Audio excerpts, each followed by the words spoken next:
Le fou.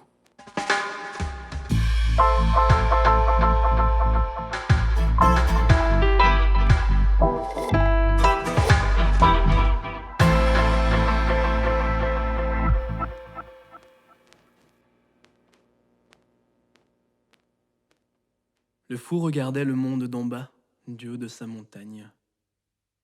Le fou était fou car nous avions dit de lui qu'il était fou. Alors le fou, n'étant fou que pour les autres, s'en était allé, là-haut dans la montagne.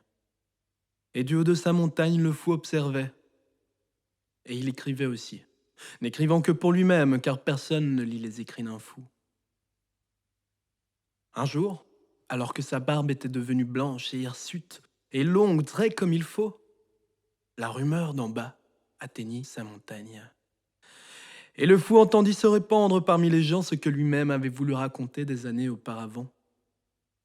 Alors, le fou, heureux de pouvoir être compris, descendit parmi les gens. Le voyant ainsi arriver, les gens s'écrièrent « C'est le fou!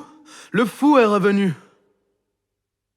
Les gens se souvenaient du fou, mais avaient oublié la raison pour laquelle, jadis, ils le traitèrent de fou.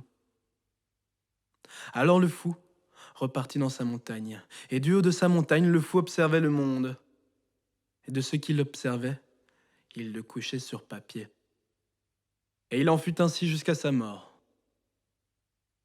Le temps s'égrena comme s'égrène le sable dans le sablier, lentement, mais inexorablement.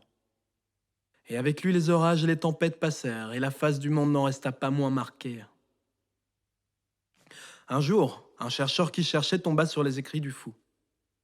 Des jours et des nuits durant, le chercheur ne put s'arrêter de lire les écrits du fou, et il lut les écrits du fou jusqu'au dernier mot.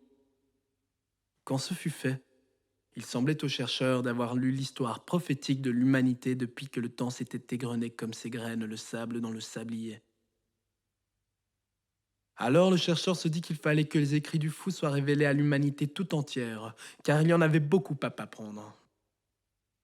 Et depuis, l'on enseigne les écrits du fou dans tous les lieux d'enseignement. Nous ne disons plus de lui qu'il était fou, mais que l'homme était un génie, un visionnaire. Et sur la montagne où jadis vivait le fou, un autre fou a pris sa place.